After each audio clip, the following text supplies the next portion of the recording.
In this video, we're going to start making another wavetable patch. So we're going to pick some oscillators and discover the power of effect mode in the wavetable synth. Okay, so I've added another wavetable to a track. First thing I'm going to do is set it to mono. Remember how I previously mentioned that mono is a good habit to get into for bass sounds, and that's because it makes it so you can only play one note at a time, which is pretty much how you're always going to set your bass parts. So the bass I want to make here is going to come in on the build-up, so I want it to have a really driving quality that builds tension.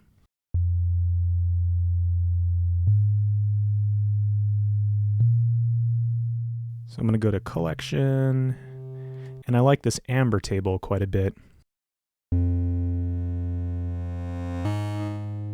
Just going to set it around there. And now I want to bring in oscillator 2. And for this one, I'm going to go to Vintage, and I like this mini filter one.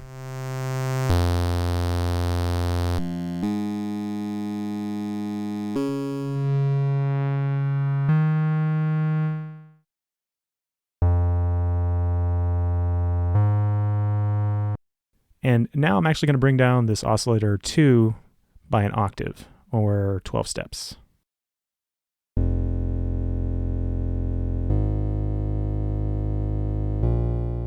Pitching wavetables up and down by octaves is a really powerful technique because it's a great way to create a full sound.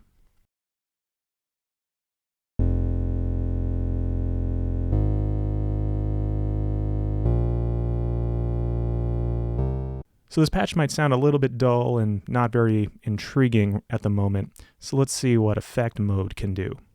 Effect mode is found here where it says none. There are 3 effect modes you can actually choose from in this submenu.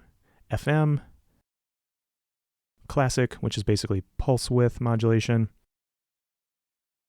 and Modern, which is basically phase distortion.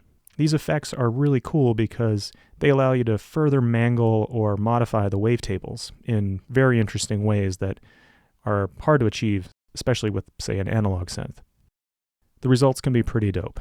Let's try out Classic on both of them.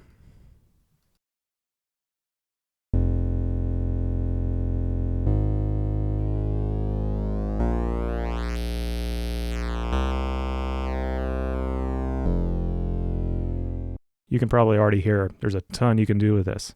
I'm going to be pretty subtle with it and put it right here. And similarly with oscillator 2.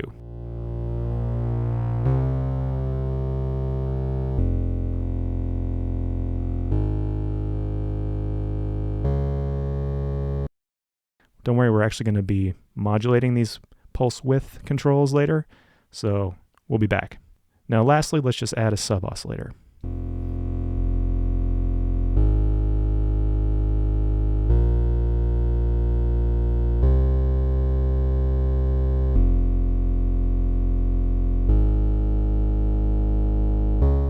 So turning up the control like that takes it from a sine wave to somewhere in between a sine wave and a square wave.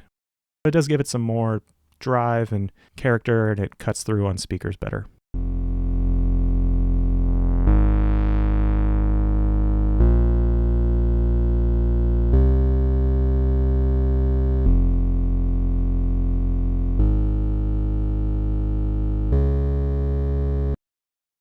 Okay, so that was the start of another bass patch in Wavetable.